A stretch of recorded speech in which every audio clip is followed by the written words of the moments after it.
Hello, everybody. Welcome to Jamie's Farm webinar on exploring our impact. We are very lucky today to be joined by Dr. Sam Ardin, and I'll give her a big introduction a bit later on. But I just wanted to begin by explaining a little bit of why this, why now. For anyone listening who may at some point in the future apply for a job with us at Jamie's Farm, that's the first interview question you're going to receive. But it also works to introduce this event. And there are three main reasons why we thought this would be a really good time to do this. So firstly, we've just published our annual review, which is based on our long-term impact measurement, not from last academic year, but from the year before. And so we wanted to have the chance for Sam to explain much more about what went into that, how we measured all of those statistics, how robust our measures are, and also just a little bit about the future of our impact measurement. It was a really big year for us in many ways. And excitingly, since that, at the point of our 15-year anniversary, we have reached 15,000 young people, which is a really great milestone for Jamie's Farm and something that I think deserves us doing something like this to explain more about how we've supported young people in that way, in that time. It's also 2 years on from our last one of these, and that got really positive feedback from various people who listened to it. And we really want to be open and transparent about all of our measures. And if there's anything that people can learn from how we decide to measure our impact, then that's all to the good in a sector when it's not really about which charity achieves the impact, as long as some impact is achieved for the young people that we're here to support. And finally, this is essentially what we're most passionate about as an organisation. Essentially, Jamie and I say regularly, we do not have a right to exist. Jamie's Farm is judged on the impact it achieved. Essentially, every charity should be. The mark of a good charity is not how good it is at raising money, it is how good it is at achieving impact. That's something we take very seriously, and we want to be open in this, not just about all the successes that we've had, but also those occasions when we haven't had as much of a success in achieving that impact as we would like to. That's what we learn from. That's how we push ourselves harder to do as good a job as possible on behalf of the young people we're here to serve. So it's really important now for me to just give a little bit of an explanation of why it's Sam here talking to you. So Sam is a fantastic colleague of mine. She's a very credible individual in this space. She did, as her first job at Jamie's Farm, work as the food coordinator in Monmouth, which isn't necessarily the most obvious route into leading our impact strand.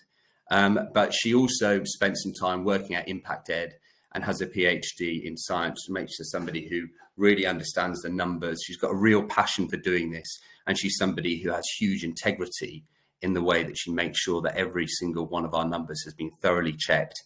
She's also a very creative individual who wants to drive these processes forward.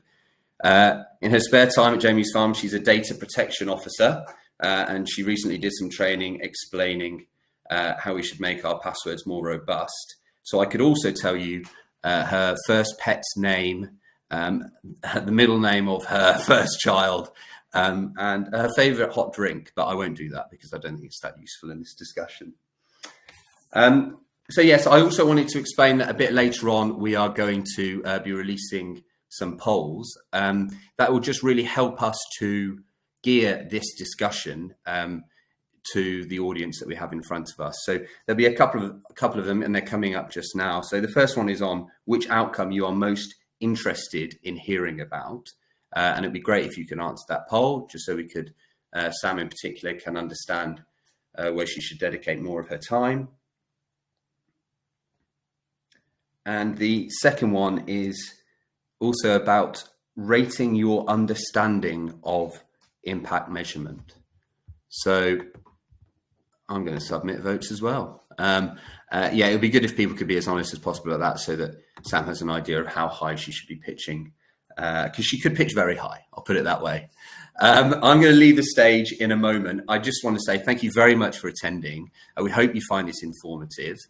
And I think you're going to learn a lot from what Sam has to share. I'm going to join a bit later on, so that if you do have any questions, I'll be able to pose some of those to Sam directly. If you do have any questions, please do put them in the chat, if that's all right. And we've got a couple of people here who are going to really help us to make sure that we are posing the right ones to Sam a bit later on. Without further ado, I'm going to leave the stage and allow Sam to proceed. Thanks, Jake. And despite doing an extensive run through screen sharing a minute ago, I've just been told I can't authorize my screen share. So that's a great start. I'll give me one moment and I'll try and do that. Just going to click.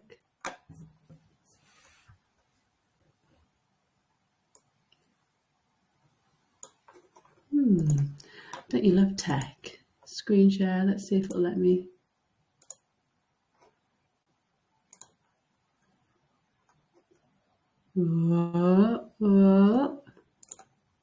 Yes, it seems to be happy but slow.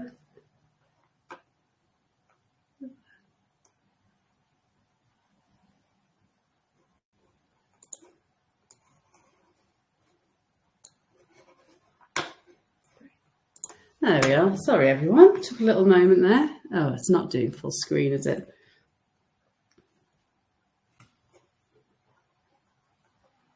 That will do the trick. Not quite as good as it looked a minute ago.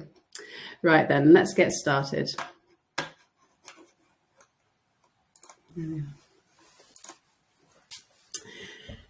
So I don't think we can really talk about impact without first talking about the journey that we've gone on and the number of young people that we work with. We started our Jamie's Farm journey 15 years ago when Jamie invited a group of young people that he was teaching in Croydon to his family home. And since then, we've grown steadily, opening more and more farms. And you can see that along the top there. And with this, we've been able to reach more and more young people. It took us until 2014 to work with our first 2,500 young people. But from next academic year, we're on track to work with over 2,500 young people every academic year, which is really exciting.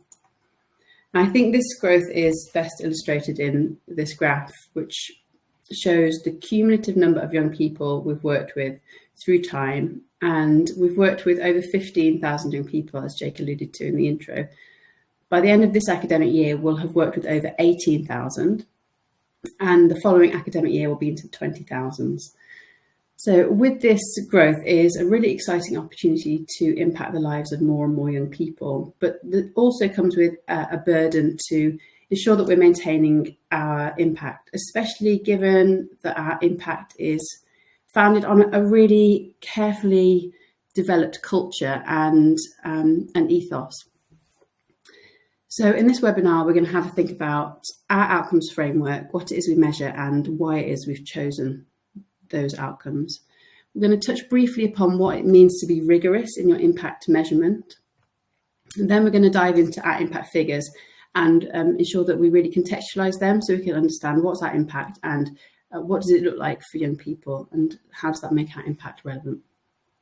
And then finally, we'll finish talking about next steps, because I'm very aware that whilst we are quite proud of the rigor in our impact evaluation, there are definitely steps we can do to make sure that we have a more robust picture of the impact that we're having and that we're learning more from our impact. So that's the structure of today's webinar. Pardon me. So let's have a look first at our outcome framework. Here are three core outcomes, our three core outcome strands. So we have behaviours, relationships and well-being. And for those of you that have worked alongside us or been familiar with Jamie's Farm for a long time, you might have noticed a slight shift in this annual review that we've just released compared to previous annual reviews. And one of the biggest shifts is the inclusion of this relationship strand here. And a big part of our decision to include that is that a lot of the feedback we were getting from visiting staff and young people was around relationships and the fact that we offered space and a supportive environment to help nurture those. We've also aligned ourselves with the Castle framework of social and emotional learning, which is a really well-established framework for social and emotional skills. So the eagle-eyed amongst you might be thinking, she's missed a number 6 off those sub-strands there. I only see 1 to 5. But that's very intentional because those hexagons labelled 1 to 5 are the 5 strands of the Castle social and emotional framework. And these are the skills that really support young people in navigating challenging situations, be that at school or in their home life. And to this, we've added a sixth substrand, mental well-being. I think without positive mental well-being, it's very hard for young people to draw upon these skills. You can think of any stressful situation, be it an exam, an interview, presenting a webinar to many of your top funders, and you'll know that it takes a particular mindset to be able to draw upon the skills that you want, and that's true of young people. So positive mental well-being acts as a foundation that enables young people to draw on their social and emotional skills, even in tough situations. So these six substrands form our three core strands of behaviours, relationships and well-being. And one of the big benefits of aligning with the CASEL framework for social and emotional learning is that we can draw upon wider research around that framework. And here's some of it. So the first reason that we're very excited by social and emotional learning is that it aligns really well with what we do. We think we support development in those areas very, very well. But also we know from the wider research that social and emotional learning is very important for young people, and the young people specifically that we work with. So firstly, in the top left here, the EEF, the Education Endowment Foundation, suggests that social and emotional learning interventions can lead to an additional 4 months of academic progress.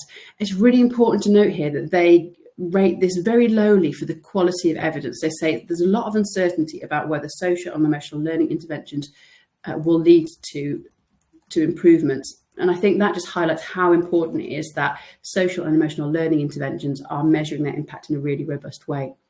They do give us a few hints at the types of interventions that might be most impactful. So, for example, those that are targeted at individuals rather than whole school approaches seem to lead to perhaps 6 months of additional progress.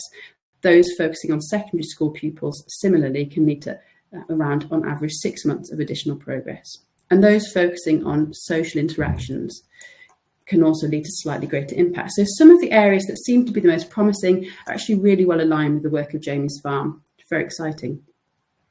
And then the second thing is teachers really are on board with this idea of social and emotional learning. If you look at this survey done by Teacher Tap, 92% of teachers agreed that social and emotional learning is crucial for attainment, and 60% of head teachers strongly believe these skills make a difference to academic success.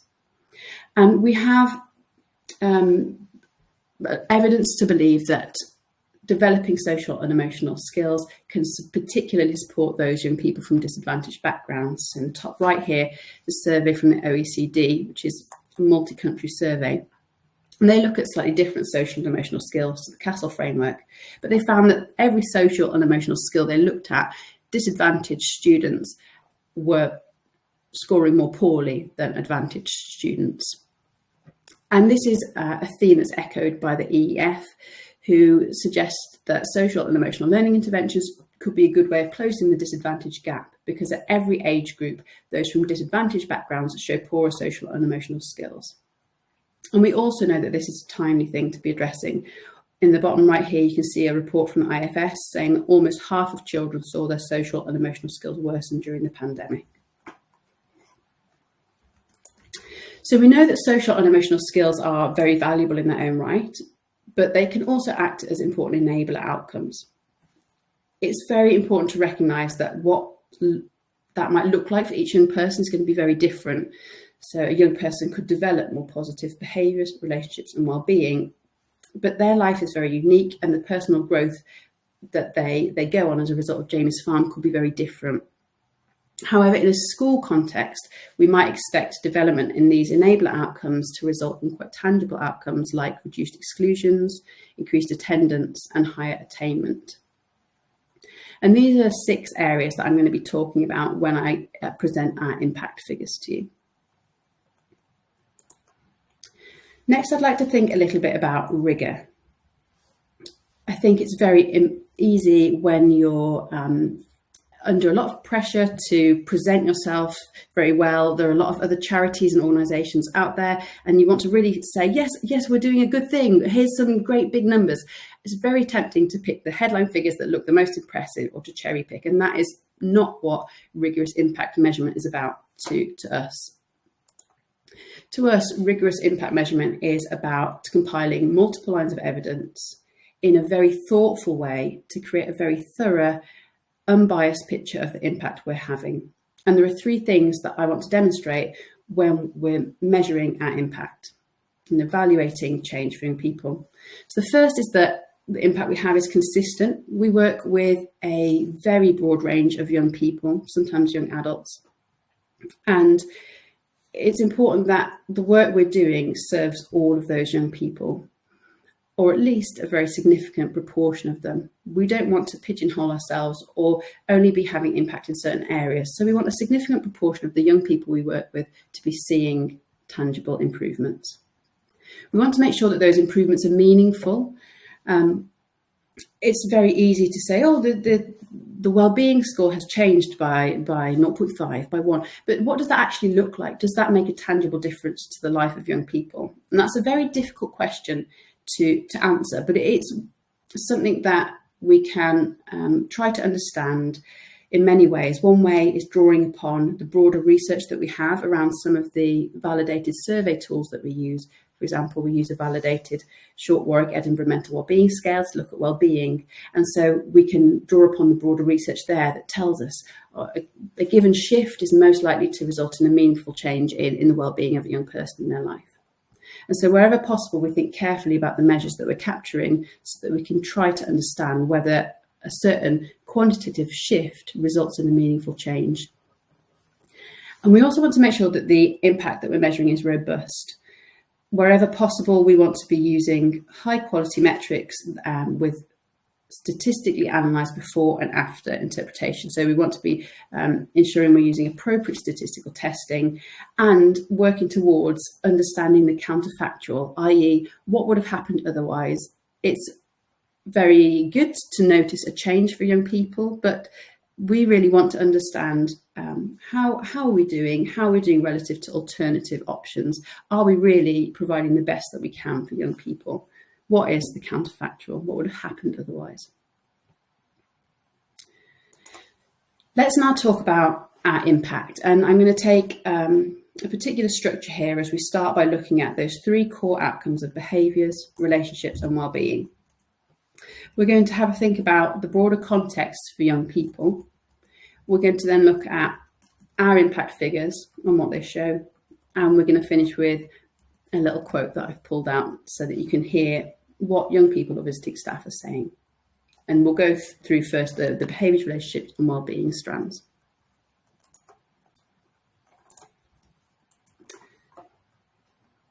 So this graph here is a graph showing permanent exclusion and suspension rates for secondary state schools. I've actually inflated the permanent exclusion rate by a factor of 100 so that it fits nicely on the same scale. And you can see that pre-pandemic, we had a period of gradual increase that was starting to plateau. We were having, there was a period of reasonable stability. During the pandemic, we had a real dip in rate of exclusion for many quite obvious reasons and some more complex. Young people weren't in school. There was less opportunity for them to behave in ways that were resulting in exclusion, but also there was a big shift in mentality towards supporting well-being of young people. Post-pandemic, we're seeing a sharp increase in permanent exclusion rate and suspension rate because of lots of different reasons. One being reintegration challenges. Young people have lost a lot of learning and that can lead to huge amounts of frustration. And we know that there's a big increase in mental health issues. Alongside this, we've got great staffing pressures, a lot of pressure for school staff that might hinder their ability to give as much support to the young people as they want to. So all of these things are creating a complex mix that's resulting in increased rates of permanent exclusion and suspension. And we know the most cited reason for exclusion is permanent disruptive behaviour.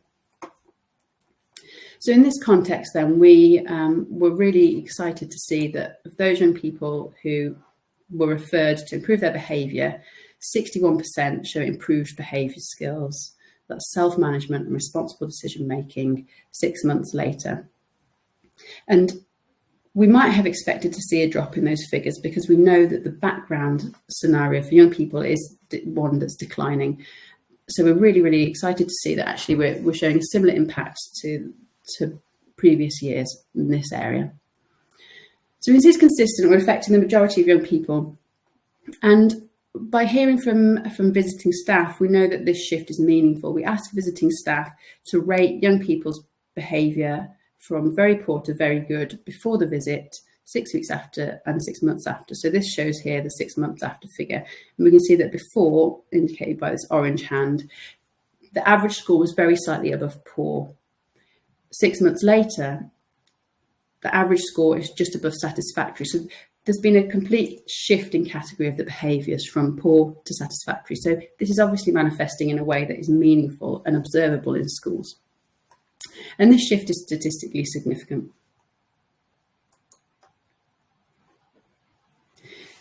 This is from a young person who visited us not long ago, and I find this a very powerful quote. "I've learned that you can use your strength and your power and control it in a way which can benefit you. Instead of getting angry and making a mess out of the situation, I can control the situation by myself or try and get a teacher to help me do that." I've put this in the relationships section because it talks about self-management, not getting angry, but instead controlling myself. But it also really touches upon the idea of relationships, that recognition in the last sentence that rather than getting angry, I could control myself, but also I could seek support from a teacher. I could draw upon a valued relationship. And it also touches upon well-being and that sense of self-belief when this young person talks about their strength and power and control. I think this really captures the essence of what we do and shows that actually the behaviours, relationships and well-being strands really do come together to support a young person to develop in the areas that they most need. So we have a think next about relationships. This is data that's reported in the Good Childhood Report, which is a report I would really recommend if anyone hasn't read it already. On the y-axis is the score, with 0 being the lowest possible score and 10 being the highest possible score. Now this axis here goes from about 8.4 up to about 9.5, so we can zoom in. Now if we just look at the trend here, you can see that happiness with family through time has stayed reasonably stable, but happiness with friends has been really declining, and we saw a big decline during the pandemic. If we think back to the OECD report that I referenced earlier, they found that tolerance, assertiveness, sociability and empathy, which are all crucial social and relational skills, were 4 of the top 6 social and emotional skills with the greatest disadvantage divide. So by that I mean skills such as empathy were those that had the biggest difference between those who are from disadvantaged backgrounds to those from more advantaged backgrounds. And I think that's really crucial, especially given some of the rioting and otherism that we've seen. Skills such as sociability and empathy are so important for helping young people to develop positive relationships and think more positively about others around them, especially those from different backgrounds. In the Pearson School report, we also know that teachers really value things like social skills. They were asked, would you like to see any of the following themes incorporated into the national curriculum with as much time and emphasis as core subjects? And 54% said social skills, including relationships, and 66% said core life skills, including communication skills. So these are areas that the majority of teachers feel should be given as much emphasis as core subjects. I saw a really fantastic talk recently by Pro Bono Economics, in which they showed that young people who say that teachers take an interest in their school reduces the risk of that young person having low well-being by 14 percentage points. So relationships are really crucial for a whole range of things and link very, very neatly with well-being and supporting people's well-being. When we look at our impact data, we see that 65% of young people show improved relationships skills. So that's relationship skills and social awareness 6 months after visiting Jamie's farm compared to where they were at baseline. And we know this is a meaningful shift because, again, the average score that visiting staff are giving for young people on a scale of very poor to very good goes from just above poor, which you can see in the orange hand here, to well into satisfactory, between satisfactory and good. And this is one of the biggest shifts that we see out of all of our outcomes. And I think is one that we feel extremely proud of, but it's the first time we've formalised the measuring of relationships and relationship-related social emotional skills. And to see such a powerful shift is really rewarding for us, and something that we're kind of hoping for, and is something that we want to kind of explore more going forwards, because I think this is a really fundamental part of the way we work, modelling positive relationships and enabling positive relationships to develop during and beyond the farm. And this shift is statistically significant. And here's a little quote that I really like again, that really captures the environment that we try to create at Jamie's Farm. Normally, I don't really open up to people, but with the people at Jamie's Farm, I feel like I can open up to anyone. They're good people, they're good listeners, really kind, always here for you. And interestingly, we have had young people reach out to us that have visited Jamie's Farm a long time ago. And there's one that comes to mind, a young person who, now an adult with her own family, reached out to us to say, my experience at Jamie's Farm has changed the way that I interact and with my own children. And I think that idea of relationships and modelling how you create positive relationships is one of these that can have really such a broad range of impacts that can last a very long time and spread right through a person's life. Let's think now about well-being, of which there's a lot to say. It's a quite harrowing and pressing issue for young people at the moment. In this graph here, we show another chunk from the Good Childhood Report 2024. And the top line there is satisfaction with life as a whole, which has been steadily declining, and happiness with school, which has also been steadily declining and is consistently one of the lowest scoring strands in the survey. When you ask young people about family, school, life as a whole, school is one of the lowest scoring. And we know that those with greater economic disadvantage have lower happiness with life and school when you delve deeper into this data. We also know from the PISA survey that the UK had the lowest average overall life satisfaction among 15-year-olds out of 27 European countries. Furthermore, the gap was greatest between disadvantaged and more advantaged 15-year-olds in the UK compared to any other European country. And teachers are expressing concern as well. The Pearson School report tells us that 2/3 of teachers have become increasingly concerned about pupil mental health and well-being.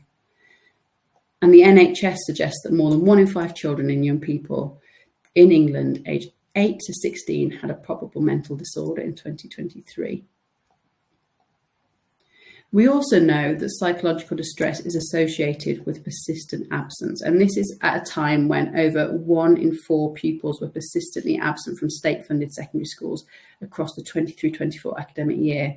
So this link between well-being and attendance is particularly pertinent at the moment. What do we see in our own data? Well, the top line here is again looking at staff who score young people's well-being from very poor to very good. So in this metric, 64% of young people show improvement in their well-being 6 months later. And this shift again is meaningful because we see a shift from a score that is somewhere between poor and satisfactory to somewhere between satisfactory and good. So the category in which the visiting staff, the company adults are talking about the young person's well-being has made a shift. And this shift is statistically significant. If we look at what young people are saying, and we survey this using the Short Warwick Edinburgh Mental Wellbeing Scale, so that's what that lovely acronym is there. 70% of young people show an improved Schwemmwebs, impossible to say, score at the end of the week. And that is a statistically significant shift. And that shift is 10 percentage points, which is just shy of a shift of 3 points on the Schwemmwebs scale. Most broader research tells us that somewhere between a shift of 1 and a shift of 3 is a meaningful improvement in well-being. When you actually look at, does that manifest as something tangible in the young person's life? So we're really excited that our changes is towards the upper end of that, and we can feel reasonably confident that that average shift is something that manifests in a meaningful shift in well-being in the young person's life. But you'll notice here a not so nice looking cross. When we survey young people again 6 weeks after the visit, when they're back in school or home lives, we don't see an improvement in their well-being score relative to baseline. It's very marginally higher, but not statistically significantly higher. And this feels like something that's very disappointing until I came across some research recently that was done by an aligned charity that made me think, might we actually be having a protective effect on well-being? So if you look at the orange blocks here, we've got an aligned charity found. They worked with pro bono economics to identify a control group who had a well-matched baseline well-being score. They then looked again at the well-being score of their participants and the control group at a follow-up point.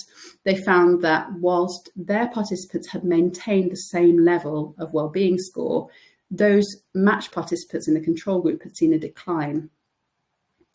Given what we know about the broader context for young people and how we're seeing declines in well-being, we're following a similar pathway, and we're currently trying to conduct a similar analysis in which we can understand, this is our baseline, can we find a matched control group, which we'll be doing using data from our partner Impact Ed, who survey tens of thousands of young people annually. And we'll be asking, what's happening to our baseline to follow up change in well-being compared to that control group? We see a very marginal increase from baseline to 6 weeks. And I hypothesize that in the control group, we might see a decline, in which case, rather than feeling disappointed and glum about the fact that we see very little change in well-being from baseline to follow-up, perhaps actually what that demonstrates is that we have a protective effect on well-being, as this other aligned charity demonstrated. So this is work that we're conducting this year, and we'll be really excited to see what the results are. And here's what young people say. Here's what a young person says. The farm trip made me see I am worth more than just a human. I discovered that I am strong, brave, gentle with animals, and interesting. Being on that farm trip made me seem like a different person, when really it was just me finding traits I never thought I had. And to that, I say thank you.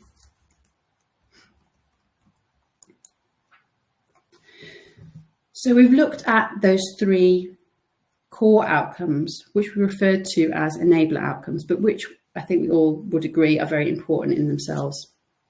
Now let's have a look at our academic outcomes. So 6 months on, we know that 47% of those at risk of exclusion were no longer at risk. And this figure is lower for us than we've seen in the last 2 years. But I'd like you to just cast your mind back to the graph we looked at a moment ago that demonstrated during the pandemic, we were seeing extremely low rates of exclusion. And so it's quite reasonable to anticipate that we're going to have a lower statistic here, given that we're now seeing much greater rates of exclusion. We see that 53% of those with concerning attendance were no longer concerning. And this is a really exciting figure for us, because we know that over a quarter of young people in secondary state schools were persistently absent, i.e. they were missing more than 10% of school in the last academic year. This is a really critical issue, and to see that over half of the young people we work with who had concerning attendance were no longer concerning 6 months later is a figure we really feel very proud of. And finally, 51% of those not on track in core subjects were on track. Finally, I'd like to think about our impact on visiting professionals.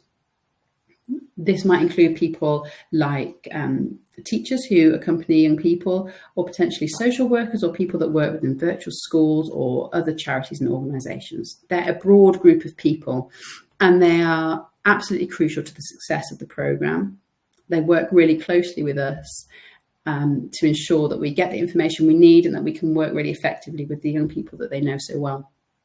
But they're also on the front line, and we hear from them the effect that the challenges young people are facing at the moment are having on the teachers' wellbeing and their ability to support young people. And their experience is echoed across the profession.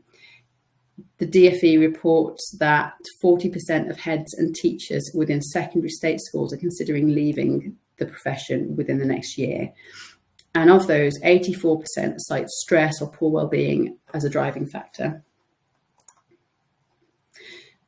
We also know that many classroom teachers don't feel confident in their ability to support young peoples with the pastoral issues facing them today. This graph here, which comes from the Pearson School report, shows that 25%, I think actually 26% of classroom teachers didn't even feel able to put somewhat confident in answer to this question. How confident do you feel in your ability to support pupils with the pastoral issues facing them today? And in a 2024 teacher wellbeing report by TES, 30% of classroom teachers felt that school prioritises professional growth, less than a third. So there's a real opportunity here to support teachers, to make them feel as though they are growing professionally, to support their well-being, but also through that, empowering them to better support the young people that they bring to the farm. And this has previously been something that's a secondary line of impact for us, but it's something we're working hard to understand and develop as part of our programme, because we really feel that supporting visiting staff is a powerful way of extending our impact beyond the farm and during the farm visit. And here are some of our own impact figures. So 89% of visiting staff felt the visit has or would improve their practice working with young people. And this is a quote from our very first week back of this academic year. My Jamie's Farm experience has been invaluable in my professional development. I'm so lucky to have had this opportunity. And we know that visiting staff are having a positive experience. 98% would recommend Jamie's Farm to a colleague. Continuing the quote from that last member of staff, every member of staff was a credit to the farm. They were absolutely fantastic and should be extremely proud of themselves for the amazing impact they've had on our students and staff's outlook on life. It absolutely exceeded all of our expectations. We will all cherish these memories for a long time. And it's wonderful to hear these sorts of feedback from visiting staff. They feel supported through the experience, and that is going to be both wonderful for them and wonderful for our young people who are going to have a remotivated member of staff back at school. So this is an exciting area that we're exploring more.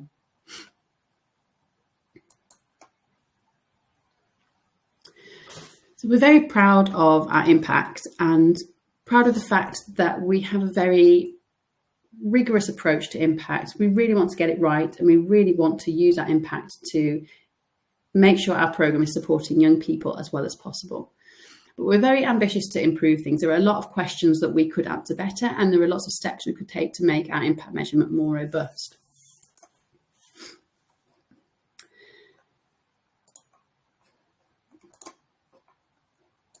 There we are. So the first thing that we're doing as a next step is conducting control groups. Just like I presented a minute ago, having a look at whether the wellbeing changes that the young people who participate in the James Farm programme, what's happening to their wellbeing compared to a matched control group. And this control group will come from a much broader data set. So it won't be the schools that we work with, it will be a much broader data set collected by Impact Ed. And we'll use approaches like propensity score matching to make sure we're matching based on a range of demographic factors. And we'll track the well-being of young people that participate in Jamie's Farm programme with those that are well matched in the broader data set. We're also going to be extending our control group work, again in partnership with Impact Ed. And we're going to be developing a control group approach with around 10 schools this year, where we look at matched participants within the school itself. So we'll be using more sophisticated matching techniques where we match on demographic factors, but also historic behaviour, exclusion and attendance. So we can get an even closer, more sophisticated match. And we're going to then look at school held MIS data. By that, I mean the data that's recorded in the management system of the school, including behaviour points, exclusions and attendance. And we're going to have a look at what's happening for young people who participate and what's happening for those matched control groups. And to my knowledge, if we can conduct these 2 control group analyses, we'll be one of the first charities to conduct control group analysis across a broad range of measures.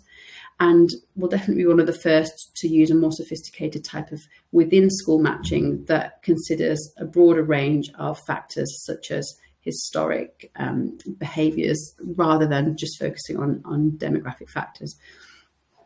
So this is a really exciting current project and one we're looking forward to reporting on soon.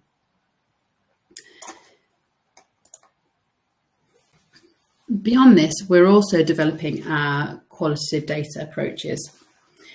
We've been working with youth champions that are young people that have visited the farm and now we're bringing into our decision-making process. And we're hearing from them about how we should be communicating our impact and how we should be working with young people to ensure really authentic and ethical storytelling.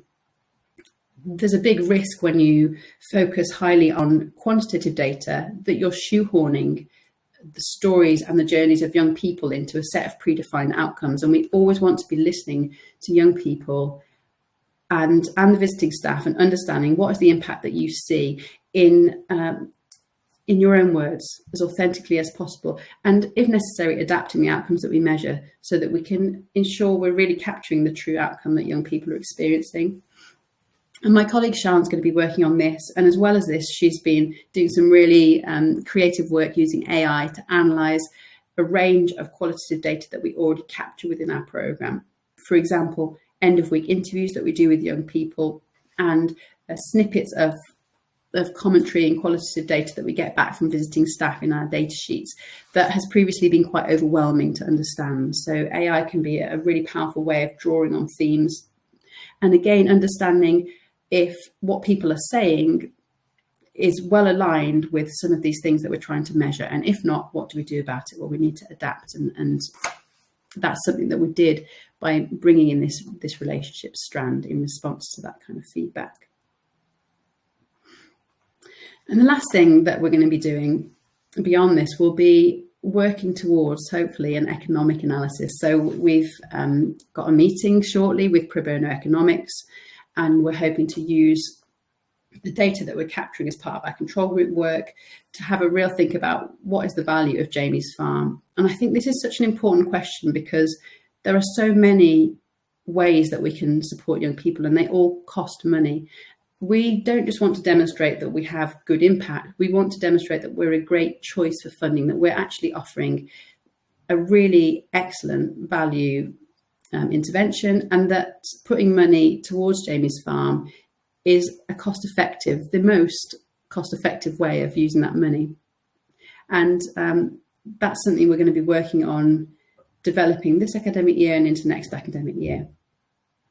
So hopefully by adding these elements, we'll really be able to understand the broader context for young people, what would have happened otherwise, and ensuring that we're keeping our ears open to the stories and journeys of young people, whilst also developing a really, really robust picture of the impact that Jamie's farm has. Now, with that, I'm going to open up the floor for questions. I've put here the kind of 4 key areas that we talked about: the outcomes framework, rigorous impact measurement, our impact and our next steps, and then our 6 kind of core outcome areas, just to jig your brains. And I think we want to bring Jake back onto the stage. Have I appeared, Sam? You have. Great. Well, I really hope some people are now going to go from a very listening place, which I'm sure they have been, taking in everything that you explained there. I thought you did an excellent job setting it all out. I was really impressed with the way that you brought in a lot of the context, and it's quite hard to hear some of that, to be honest. Just how tough things are out there. It's our experience on our farms kind of week in, week out, but it's something that's really important to be aware of when you do some of this impact evaluation. And certainly in terms of when things stay the same, you don't know what would have happened if we didn't didn't support the young people in that, and I thought you explained that really well. So if it's all right, I thought before some questions come through, there's a couple that just came up for me as you were speaking. I just thought it would be quite useful for people to kind of hear a couple of things that came out of it for me. So have we seen a shift post-pandemic in the types of young people coming to the farm? That's something that I thought it would be quite good to touch on, whether the demographics have changed. Because I did notice at the top of our poll, it was well-being that everyone wanted to focus on. I wondered whether that came through in our data. It's interesting. There's been a very big shift, not necessarily in who the young people are, but in how they're being described.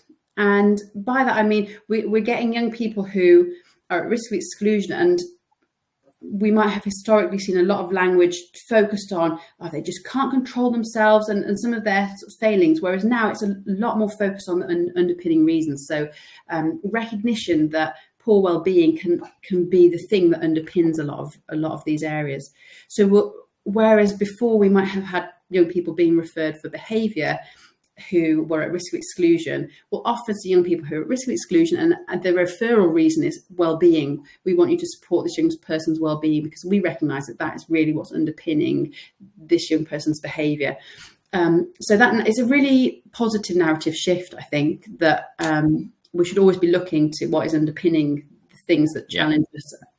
Yeah, that makes a lot of sense there, actually. And it's interesting because there's something coming up. Vicky Henley's just written to talk about the kind of relationships point, which I think is a really interesting one. So her question is, you ask your young people about well-being at 6 weeks, but do we ask them about relationships? Because obviously the trend there in terms of people's satisfaction with their relationship with friends was so downward. I mean, really tough to see. It'd be good to explain a little bit more about how we analyse relationships at 6 weeks. So we hear from visiting staff at 6 weeks and 6 months about how they feel the young people have developed in their relationships. We do a Delaware social and emotional competencies survey, which is a validated survey that looks at social and emotional skills. And within that, it addresses those 5 substrands, 2 of which are relationship skills and social awareness. So we're asking young people to reflect on their own relationship skills at that point. What I think we are lacking, and it's something we've discussed internally, is whether we need to be asking something more tangible about how is that manifesting in terms of the actual relationships you have within your school. And we know that, as I mentioned, young people who feel that teachers care about them within school are protected against low well-being. And this is a theme that comes across very often. So it's something that we need to reflect upon, I think, in our surveying, and also thinking about whether we want to be surveying young people beyond that. There's a risk of overwhelming young people with surveys, but also things like relationships are things that develop through time. And so it's something, as we work towards developing our legacy work, we've got an internal working group at the moment that's thinking about how we extend the work we do beyond the farm. And that's going to be a big important piece of that, is really thinking about what we want to hear from young people beyond the farm. That's great. And I think I will just answer John's question related to that, because I think it ties in a little bit. So John's question, which is really important, because it's all about how impact measurement is then used to improve our practice, improve our program. The big piece of program development that we've got going on at the moment is in our legacy strand, is in our follow-up work, because the experience of our visit coordinators who go in and out of school, the experience of our visiting teachers, and most importantly, the experience of our visiting children, is that schools feel overstretched at the moment. And so actually us investing more in how our follow-up works, how our legacy operation works, we believe at the moment is going to really improve the way sustained impact is achieved. And in particular, we want to support those visiting staff when they're with us in terms of their professional development, so they can look after our kids even better when they go back into the school environment. So that's a direct way that our programme is changing in response to the picture that our impact measurement is demonstrating. I wonder, Sam, if we can then turn to Sita's question here, because I think what we haven't gone into that much yet, and we're going to try and be quick, She's running away from this question, No, actually. it's my screen has been very pesky and it won't let me announce. Fine. Well, I was just going to say, Sam, in terms of Sita's question, which is very much about data collection, so how supportive and cooperative our partner schools are in providing feedback for data analysis. So I'm sure this is something that comes up a lot for other charities who work in this space. Teachers are overstretched. How easy is it for us to get the data we need to improve our program from those teachers? I think you've hit the nail on the head for one of the most challenging aspects of impact measurement there. In general, schools are very on board with giving us data, but finding the time can be challenging. And we have noticed our data return rates have dropped in the last few years. One part of that was we did try to implement new systems that were somewhat successful in saving a bit of time. We started working with Impact Ed to gather all our data through there, which did automate a lot of things. But actually, what we've realised this year, and we've taken a new approach, is that simplicity and familiarity is often the best. And so we've now got a new data collection sheet, and a big part of that has been adding elements that add value for the schools. So, for example, we have a tab that is an impact report that auto-populates some of the changes. And I think that's a really important thing, is thinking about data isn't just for us. We're not just a vacuum sucking the data in, but thinking about where can we give and where can we make use of that data to motivate schools. And so our new approach there is really we've simplified things, but also we've added as much value as we can for schools. And we've made a good start to the year with very kind of thorough data return. So I'm kind of really hopeful that going forward, this is going to be a really positive shift. Yeah, and just to explain a little bit, because some people may not be aware of Impact Ed. So they are a kind of specialist consultancy that works at impact evaluation with schools, and they've got a very clever tool that helps with that. Obviously, you know them very well, having worked for them, Sam, but it's interesting that actually for some of the data gathering, we're now approaching it slightly differently in order to improve our data collection, simplifying things. Because as you say, too much data is often a challenge, as well as when you don't have enough, and if you're getting too much, it's just overwhelming. Yeah, and I think recognizing that familiarity, sending a spreadsheet to someone is a very familiar thing that can be engaged in very easily, and using tools to their strength. So we are still partnering with Impact Ed, but to do control group work where we do want lots of data. We want to be getting data from non-participating pupils. There will be great burden on the school, so they're making use of that tool, but in a more targeted way. Yeah, I do want to ask Sarah's question here. I think it's a really good one. We've just been on some training as an organisation around this. Working with young people for our communications, what insights are you hearing from young people about how Jamie's Farm should communicate its impact, and how are their perspectives helping shape the way you share the farm success stories? Do you want to just explain a couple of points, and I'll fill in anything there, Sam? Yeah. Do you want to answer this, Sean? Or I've got my colleague Sean here who's been doing most work. Do you want me to just go for it?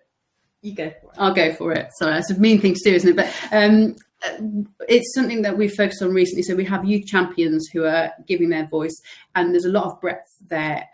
We have unaccompanied asylum seeker young children who have very different backgrounds when it comes to the culture around data collection and reporting, and they've inputted into language. We recently had feedback as a group from our colleagues who've been working with youth champions to gauge their reaction to certain phrases like disadvantage or vulnerable, and they've given really useful feedback into what feels like an appropriate way to speak and report about impact. It's so important to recognize that we work relationally with young people, and we're not creating a hierarchy where we're helping the poor young people. There's not an ethos of pity, but instead an ethos of relationship and growth together, and supporting that young person to grow. And I think it's something you'll see a lot in our communications going forward, is that we're going to be much more mindful about the language we use, and that we're going to be using this the youth champions to make sure that we're as a sounding board for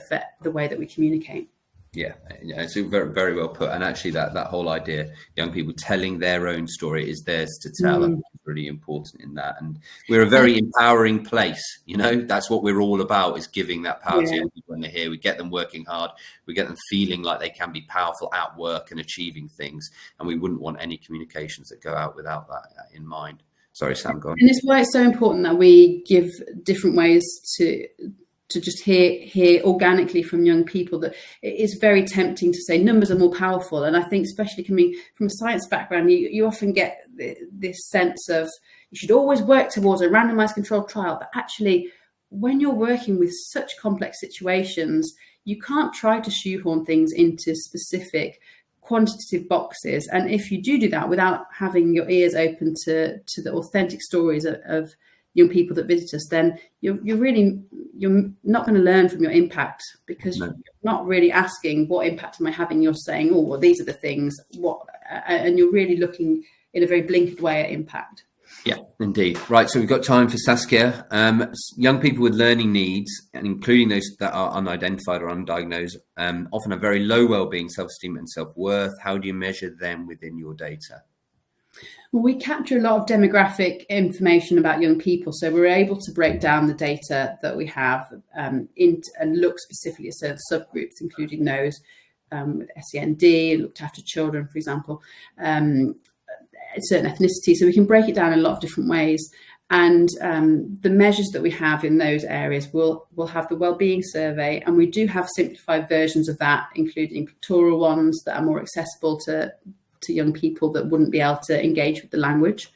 So we have the wellbeing survey that we capture, and we also hear from accompanying adults who are adults that work closely with the young people, and we ask them to reflect on the young people's wellbeing before and after 6 weeks and 6 months after the visit, so having those different perspectives. But we also have opportunities like interviews at the end of the week, where we hear about young people and how they feel that they've grown as part of their Jamie's Farm experience. And often these are themes that come up, so themes around believing in oneself, or finding value or self-belief are really key themes we often hear expressed. No, that makes a lot of sense. I've got one last one, which is one that isn't on the list. It's one that's just come to me. You were a teacher in Hartlepool when you were trained to be a teacher, as Teach First participant. If your head teacher was one of those 40% who didn't believe that SEL, social emotional learning, kind of was important or led to academic improvement, what would you say to them? What would you say to that individual? What research would you throw at them, or what story or what data would you do to demonstrate in your view that it did?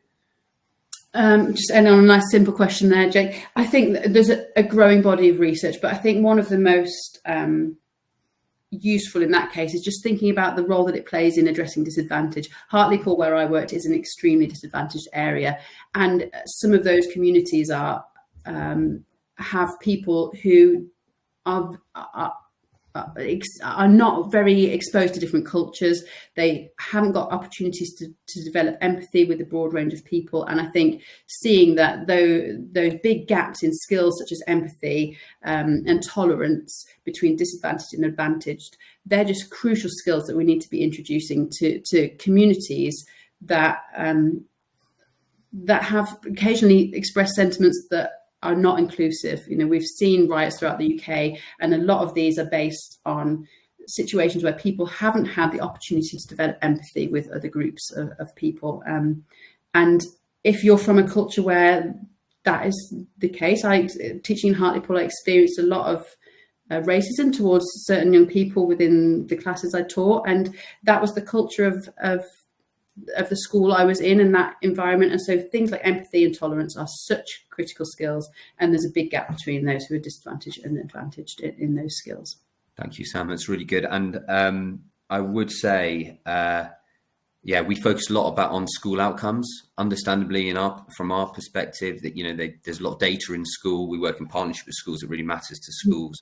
But as you kind of alluded to, there are a lot of kind of non-school outcomes that actually it would be great to understand more how our data will lead to improvements in those areas as well.